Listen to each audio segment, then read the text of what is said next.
cópia original. Ou não. Se conseguirmos, vai funcionar muito bem, obrigado. Se não, vai ser uma coisa meio confusa, tá? Só a última coisa aqui, da próxima vez que me convidarem, eu vou falar só se eu tiver 40 minutos para falar. E acho que a gente tem, quer dizer, há alguns trabalhos recentes, né, recentes de 2000 para cá, que vem sendo feito. Só uma coisa que eu não vou deixar. O livro mais recente que eu mais aprendi sobre tudo isto, além de outros dos nossos colegas aqui, foi o livro de Ana Maria Gonçalves, Um Defeito de Cor. Né? Um Defeito de Cor. Este romance histórico oferece um fantástico panorama da vida social do século XIX no Brasil. É uma maravilha, são 900 e tantas páginas que você entra e você mergulha. Essa mulher é uma pesquisadora fantástica. Segundo soube, ela está escrevendo agora um livro sobre o caso mineiro. Leiam, procurem, porque é absolutamente fantástico. Melhor que... Tá, e obrigado, e depois a gente conversa. Eu queria agradecer, antes de mais nada, o convite da Ângela e também a presença de todas as pessoas na mesa, que é super interessante. Eu estou muito interessado em apresentar, quer dizer, muito entusiasmado de apresentar isso hoje, porque esse foi meu trabalho de doutorado, que eu fiz nos Estados Unidos, na verdade. Depois foi publicado em livro aqui no Brasil, ganhei um prêmio da Ampox, publicado em livro, saiu com o título A História do Conselho de América Latina dos Estados Unidos. Saiu em espanhol esse ano, está saindo em francês o ano que vem, pela La Marseille, e vai sair em inglês também. O mesmo livro, tradução, obviamente. Mas pela primeira vez, eu acho que eu falo com uma plateia que eu vejo muitos antropólogos. Eu já falei para muito cientista social, relações internacionais, história, mas para antropólogos poucas vezes. Eu acho que estou contente de ter essa oportunidade. Sempre para tudo na vida é a primeira, hopefully, né? Bom, vamos ver se o data show funciona, porque é importante que o data show funcione. Senão... Eu ia sugerir que ligasse o data show só para dar uma assistência do espírito de resolver o problem solving. Bom, primeiro, você pode passar primeiro? O título, não, volta o título. O número, bom, eu não quero falar, é só, obviamente, a parte mais literária. A arte pré-colombiana e a representação colombiana, desculpa, tem um typo, tem um erro. E a representação de Latin America, colombiana, e a representação de Latin America nos Estados Unidos. Né? Isso, obviamente, eu também estou contente porque eu estou, na verdade, apresentando pela primeira vez um trabalho posterior ao meu trabalho de tese. É algo que não está no trabalho de tese, mas, infelizmente, é importante entender os argumentos que estão no livro para entender isso aqui. Então, eu vou ter que revisar os argumentos do livro como um setup, como se diz em inglês, para apresentar o argumento que eu quero, a hipótese que eu quero confirmar. E a gente vai ter uma apresentação que é geralmente de uma hora e pouco do livro que eu faço. Eu vou ter que resumir aqui nos 15 minutos, mas eu pretendo, vou falar bastante rápido, mas eu pretendo que seja bem inteligível para vocês. Pode ir para o próximo. Bom, obviamente eu escrevi isso num contexto que eu estava na academia americana, eu vivi 8 anos nos Estados Unidos, fiz doutorado lá em ciência política. Eu venho da teoria política, né? E na academia americana, quando eu entrei lá, a primeira coisa que eu queria fazer era trabalhar sobre o Brasil. Eu descobri que eu tinha que estudar Latin America, porque o Brasil estudava Latin American Studies. Né? E quando eu entrei em contato com a literatura de Latin American Studies, fazendo cursos sobre Latin America, eu me toquei que, na verdade, quer dizer, primeiro, existia uma certa pressão institucional, um caminho natural para quem é Latin America, para estudar os seus países de origem ou estudar a América Latina. Ou seja, dentro da episteme, do arranjo disciplinar da academia americana, existia essa ideia de um local faz o papel de go-between, né, de informante. Eu falei, não, eu quero fazer o contrário, na verdade. Eu vou fazer exatamente o oposto que esperam que eu faça. Né? Por isso que eu estou falando isso, o verdadeiro espelho de Proust. É virar o espelho para a academia americana, fazer uma desconstrução da episteme, não no sentido, obviamente, derridiano, porque eu usei a história dos conceitos, que trabalha com a fixação do significado e não com a evaporação, com a flutuação total dele. Por favor, não. E, obviamente, escolhi os Estados Unidos como objeto e não a Latin America. Então, meu trabalho não é sobre a América Latina, mas é sobre os Estados Unidos. e como a América Latina é representada nos Estados Unidos, que eu trato como conceito de América Latina é definido, porque a história dos conceitos trabalha com a teoria semântica, uma teoria histórica da semântica, né? Ou dos significados, se vocês queiram. Mas essa apresentação que eu vou fazer agora parte de uma coisa, de um insight que eu tive, na verdade, a partir durante o meu estudo. O próximo slide, por favor. Essa é a capa da revista Latin American Research Review, que é a revista mais importante de Latin American Studies nos Estados Unidos. E ela teve essa capa de 66, acho um pouco depois, ali está errado, até 2002, a capa com essas duas figuras, né? Eu fiquei intrigado, porque essas duas figuras estavam lá representando a América Latina, obviamente, na capa, todo trimestre, ela ali, né? E eu escrevi uma mensagem para o editor da revista, na época, perguntando qual o significado dessas duas coisas. Ele me respondeu prontamente. Essa é uma mulher azteca ali em cima, sentada num mat, como ele diz, e aqui é um estafeta inca, né? Eu falei, mas por que elas estão aí? Qual o significado? Ele me respondeu o seguinte: essas são two of the great civilizations of the Western Hemisphere, ele falou. The Aztec and the Inca Empires. Né? E eu acho que, quer dizer, óbvio, foi só uma troca simples de e-mail, e parou por aí. E eu já estava sacando qual a ironia. Existe duas ironias principais nessa coisa, né? Primeiro, a gente está falando de Latin America, né? O que é Latin America, ou América Latina? Essa experiência civilizacional que se deu a partir da chegada do Colombo. Só a partir daí que esse novo mundo passou, esse pedaço que nem existia na geografia, passou a se chamar latino, posteriormente foi chamado de latino, né? E ele está sendo representado aqui por duas figuras que são anteriores a essa chegada. Essa é a primeira ironia. A segunda ironia é o seguinte: isso daqui são claramente figuras pré-colombianas, desse tempo remoto, e eles estão aqui representando a Latinoamérica, no presente. Essa não é uma revista de história, ela tem textos de sociologia, ciência política, alguns de história, mas muitos textos sobre a América Latina atual. Ou seja, uma coisa do passado remoto, usado para representar, como um todo, esse ser latino-americano. Bom, logo depois disso, isso me incomodou. Logo depois disso, no final daquele ano, acho que era 2001, eu fui na LASA, em Washington, D.C., né? E durante a LASA, eu fui na feira de livros e coletei todos os catálogos de livros das editoras que estavam lá. E eu quero mostrar para vocês, eu acho que esses são quase todos os catálogos que eu coletei, né? As capas, as figuras que estão nos catálogos. Por favor, próximo. E daí, o próximo. Daí vem o texto, a representação pré-colombiana. Aqui não dá para ver, mas é a pirâmide mexicana, eu acho, azteca, portanto, da Routledge, do catálogo da Routledge, ou Routledge. Próximo, por favor. University Press of California, ou University of California Press. De novo, uma figura pré-colombiana. Próximo, por favor. Cornell University Press, a artwork também daquela época, artesanato daquela época. Próximo, por favor. O Sol Inca, Roman and Littlefield. O próximo. University Press of Florida, de novo, pré-colombiano. Próximo, por favor. Alabama, olha aqui, de novo, pré-colombiano. Próximo, um pouco diferente, mas vou mostrar para vocês que semanticamente é muito parecido.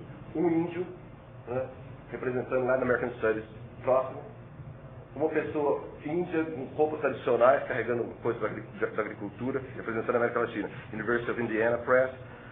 Stanford, próximo, por favor. O que passou no Smithsonian Institute. Stanford University, que tem um centro bom de Latin American Studies. Uma menina índia. Próximo, por favor. University of Miami, ou Miami. Um grupo de crianças índias vestidas tradicionalmente. Aí tem algumas outras. Aí é uma pessoa negra andando num lugar meio exótico, próximo. Uma figura negra que parece um pouco uma roupa estranha, não sei se é um escravo, é difícil de interpretar próximo. Outras coisas ligadas ao Latin American Studies que não são exatamente catálogos de livro, esse daqui é o Center for Scholars, é o folheto do Woodrow Wilson Center for Scholars, pré-colombiano. Próximo. Latino Psychology Conference, de 2000, né? Mais artesanato pré-colombiano também representando. Ou seja, isso estava em todo lugar da conferência. E eu fiz uma coleta razoavelmente sistemática. E obviamente tem outras fontes também que você pode ver de imagens associadas ao Latin American Studies, onde isso está muito presente hoje em dia, né? Qual a hipótese que eu levantei?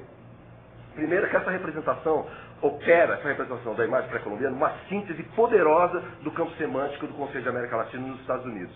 Tanto nas ciências sociais, quanto na linguagem comum. E esses foram os dois campos que eu analisei no livro. E aí, para isso, eu usei uma ferramenta analítica que eu desenvolvi a partir de uma crítica da história conceitual, usando a teoria do reconhecimento, que eu não vou ser capaz de resumir aqui para vocês, depois a gente pode conversar sobre isso. Que é, na verdade, como a estrutura semântica da definição do outro, do contraconceito assimétrico, do outro, por oposição pura e simples. Então, o outro pode ser definido, desculpa estar em inglês, porque isso daqui, na verdade, é uma bricolagem de apresentações, tive que tirar uns slides. O outro é cultural assimétrica, oposição assimétrica cultural, quando o outro é definido como tendo hábitos, valores e instituições que são o oposto do eu coletivo. A religião ruim, os valores ruins, cultura ruim. No caso da América Latina, é claro isso, na minha análise. E eu mostro isso exaustivamente no livro. Enquanto, porque isso é lógico, é um movimento de espelho, como a Lúcia disse. É o americano falando sobre o latino-americano, essa enunciação, e é lógico que você sempre se define ao falar do outro. Às vezes explicitamente, às vezes um pouco implicitamente. Os Estados Unidos, como protestante, no âmbito cultural, protestante, livre, democrático, disciplinado, industrioso. Se é que existe essa palavra em português, acho que não. Eu acho que sim, né? Industrioso, lógico. O Latin American, católico, subserviente, slavish, autoritário, preguiçoso.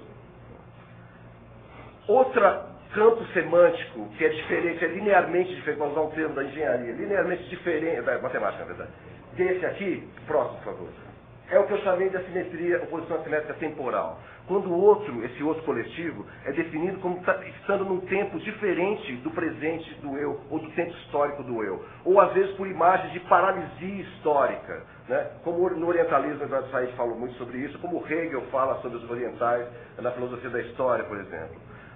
Aqui a América aparece como agente histórico, desenvolvido, maduro, moderno. A América Latina aparece como sujeito histórico, objeto da história, subdesenvolvido, retardado, primitivo, infantil, às vezes senil, pré-moderno, tradicional. O termo tradicional também é muito importante.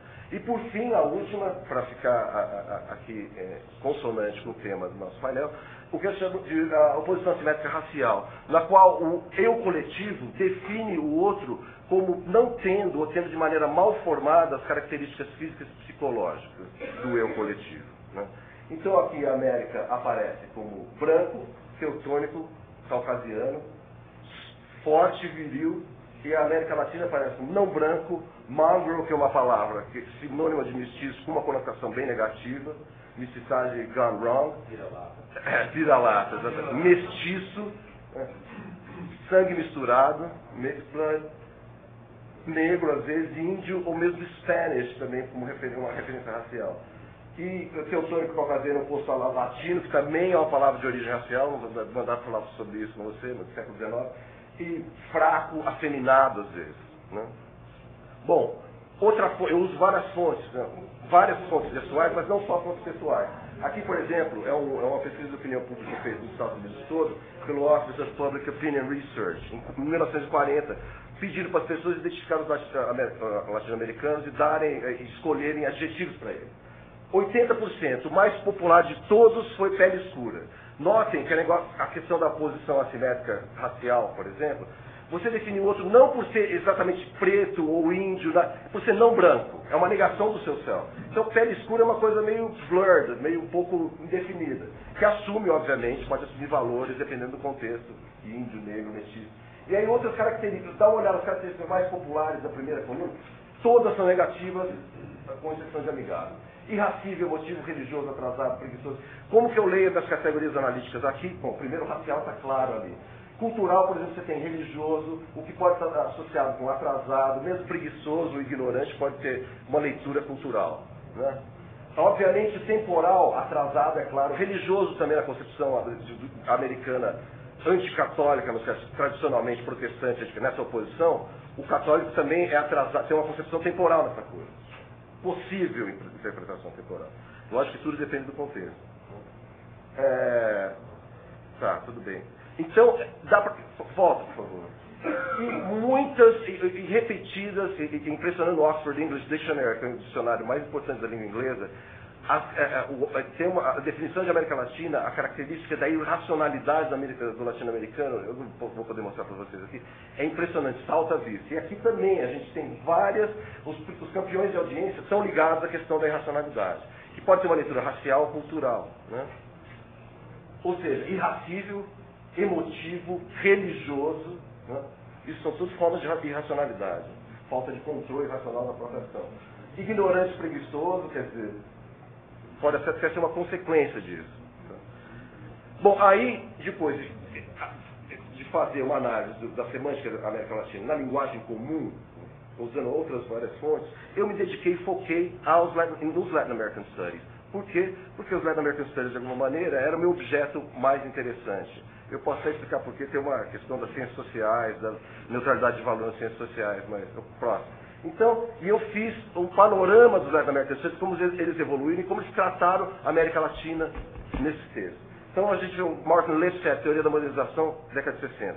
O fracasso relativo do desenvolvimento dos países da América Latina, quando comparados àquelas da América do Norte e da Oceania, é explicado, em parte, como consequência dos diferentes sistemas de valores dominantes naquelas áreas. Os filhos da Grã-Bretanha, Max Weber, né, tiveram a vantagem de possuir valores derivados da ética protestante e da formação de novas sociedades, onde elementos feudais não existiam. Dado que a Latin America é católica, ela tem sido dominada por longos séculos por elites que criaram uma estrutura social congruente com valores feudais. Eu quero chamar a atenção aqui aos elementos temporais. Obviamente é uma oposição cultural clara, né? Nós pertencemos a uma cultura, eles pertencem a uma completamente diferente. E ela está ligada logo após a elementos com sabor temporal. Formações, ou seja, os Estados Unidos é uma nova sociedade, a América Latina, de alguma maneira, é uma sociedade antiga. Né? Elementos feudais que estão na formação e continuam no presente. Tá? E tem até um não sequitur no argumento aqui, que não vai dar para comentar. Próximo. No Lipset. 67. Eu acho que o texto foi escrito um pouco antes. Richard Morse, que é um campeão de audiência aqui no Brasil, foi pelo menos. Né? Felizmente, estou esquecendo um pouco. 67. Escreveu o seguinte, isso em 60, eu acho. Uma civilização protestante pode desenvolver... Aí já estamos entrando no corporativismo, que é uma outra approach dos Latin American Studies ao estudo da América Latina. Uma civilização protestante pode desenvolver infinitamente suas energias em isolamento, como fez os Estados Unidos. Uma civilização católica, entretanto, paralisa-se, olha a temporalidade, quando não está em contato com as diversas tribos e culturas da humanidade. A América Espanhola seguiu como se nenhuma mudança tivesse acontecido. E, na verdade, nenhuma ocorreu. Enquanto isso, o resto do mundo marchou para frente, progrediu e fez história. A América Espanhola continua sendo um continente sem história, sem passado, porque lá o passado é sempre presente. Ou seja, ele é um historiador da América Latina, fez a profissão, ganhou a vida dele fazendo isso, falando que a América Latina não tem história. Ele não tem objeto, é engraçado. Mas, de qualquer forma, isso ele escreveu bem antes do Espelho de Próspero. Bem antes. E vocês vejam de novo oposição cultural clara e, na verdade, as figuras de paralisia histórica e incapacidade histórica frente aos Estados Unidos.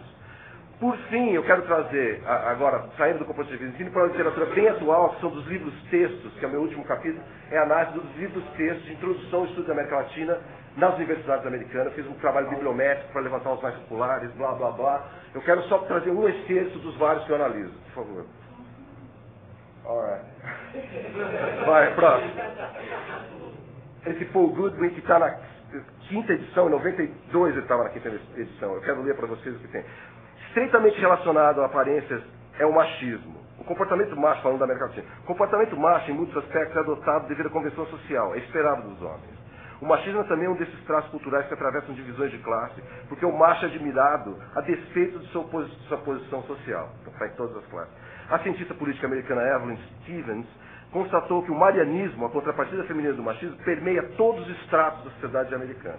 Esses são livros, gente, caros, que circulam em massa, tá? Porque todas as universidades americanas têm curso de introdução à América Latina, são livros coloridos, com capas bonitas, e estão em várias edições. O Thomas Skidmore, por exemplo, que é o campeão de audiência, está na 7ª edição, eu acho, agora. Mais próximo, por favor. O mesmo Goodwin.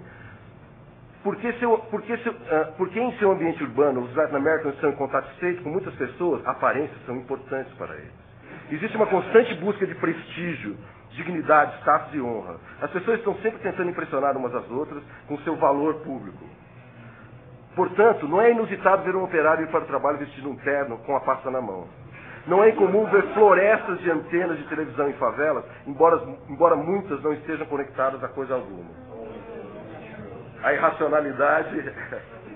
What did you say? It's true? Okay, alright. Percepções de tempo em Latin America também possuem um significado mais amplo. Estudantes norte-americanos, outra contraposição, se forem expostos à literatura Latin America, quase sempre se sentem confusos com a ausência de desenvolvimento cronológico, lógico da história. O tempo para os Latin Americans tende a ser circular em vez de linear. Isto é, o passado e o presente são considerados igualmente relevantes. Ambos são pontos num círculo. O passado é tão importante quanto o presente. Esse cara publica isso, várias outras pessoas publicaram coisas muito similares, constantemente. Isso é muito comum nesse material. É impressionante. Mas é lógico que nesse raio-x muito curto sobre os Latin American Studies, né, o que a gente não viu das oposições assimétricas, como eu mostrei para você? Tem uma que está faltando, na verdade. Raça, que é o tema. Né? Porque os textos raramente articulam a questão da raça, de fato. Mas aí eu fui examinar as capas dos livros. Principalmente dos livros de introdução, porque livro acadêmico geralmente não tem capa com fotografia. E eu gostaria de mostrar para vocês as capas. Olha aqui. Não só tem os elementos temporais e culturais, mas também o elemento racial. Pele escura. Índio. Próximo, por favor. De novo, pele escura, não dá para ver muito claramente, mas também pele escura. De novo. Aquele é o campeão de audiência. Segundo, pele escura de novo. Mestiços. Próximo. Mestiços de novo. Não dá para ver muito claro assim, mas também são mestiços dançando. Uns fazendo guerra, os outros dançando. Próximo. Negros, não brancos, portanto, também dançando. Having a good time. O próximo. Não brancos, again having a good time. Próximo. Bom, então vamos voltar agora que já estou chegando bem perto da conclusão, num tempo razoável, né, querido? Vamos voltar à questão principal, que é da apresentação aqui, que é a representação pré-colombiana. A questão por que a representação pré-colombiana e como ela sintetiza. Ora as bolas. Ela sintetiza os três tipos, e eu pus um livro aqui, dá uma olhada, Latin American Civilization, History and Society, from 1492 to the present. Ou seja, aquilo lá está assim... E de novo a ironia, né? Aquilo lá foi feito antes, provavelmente antes da chegada. Né? Ou faz referência à civilização anterior. Oposição cultural clara, é um trabalho artesanal, né? Manual, indígena, não é ocidental. Né? Qualquer pessoa, mesmo que não seja treinada, reconhece isso claramente. Temporal, primitivo, atrasado, pré-moderno, pré-industrial, uma coisa feita à mão, está na cara, todo irregular. Né? E oposição racial, que é a associação, né, daquilo com o indígena. O indígena, com essa figura, de alguma maneira, sintetiza todas essas coisas. E, por isso, o Azteca é o indígena que sintetiza isso grudado no passado. Né? Que tem o lodo do passado, porque ele está no passado, só existiu no passado, não existe mais. Né? As grandes civilizações. Qual que é a confirmação? Próximo, por favor. Então, o que nós temos, na verdade, é a confirmação da hipótese. Né? Tal representação, de fato, opera uma síntese poderosa do campo semântico do conceito da América Latina, né?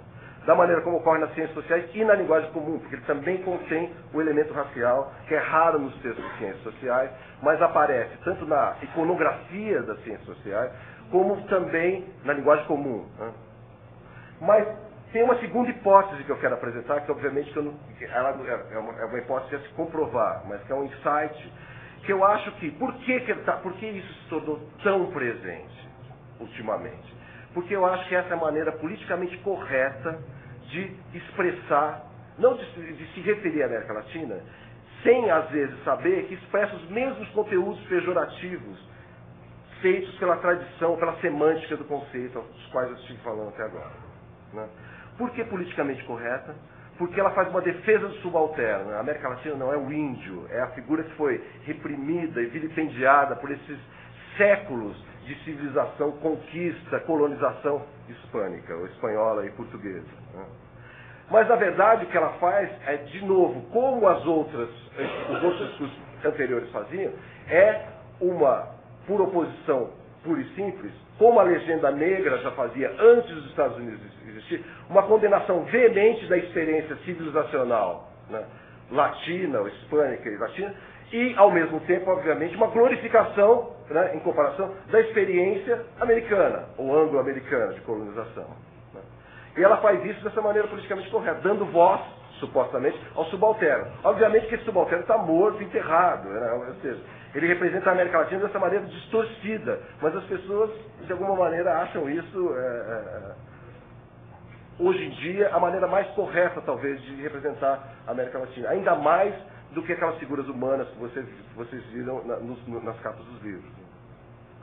E aqui tem uma coisa de, eu acho que, infelizmente, eu acho que isso é onde Liberal America meets Conservative America, porque se você olhar o establishment do Latin American Studies, as pessoas, a maioria são progressistas, ou seja, democratas, são liberais, vários, não todos, Howard Yarda, tem um grupo mais barra pesada, mas a maioria é simpático ao objeto de alguma maneira, mas é incapaz de quebrar essa grade epistêmica que esse conceito coloca, e essa oposição que o tempo todo está operando nessa leitura desse latino-americano, precisa ser coerente o tempo todo, precisa ser explicado across the borders, em todos os 20 países, repetindo, ser homogêneo de uma certa maneira. Né? E isso está presente nos conservadores, tanto nos conservadores como nos liberais, como nos progressistas. Né? Por isso que eu fechei aqui com Watch Out for Obama. Porque, quer dizer, é aquela coisa, né? Hã? Porque eu acho que... eu vou deixar isso aqui para as perguntas. Não, a minha pergunta. Não, depois eu pergunto. Obrigado. Essa tradição de estudos, ela de algum modo, ela enfatizou a análise de macrofenômenos, né? Com raríssimas exceções, eu acho que Horaci Nogueira deve ter sido uma das poucas exceções, houve efetivamente uma pesquisa comparativa, que fosse além das ideologias e das representações sobre cada país. E, na verdade, o que você tem é uma análise comparativa sobre as representações e as ideologias nacionais. E no que a relação que a raça tem com relação à identidade nacional.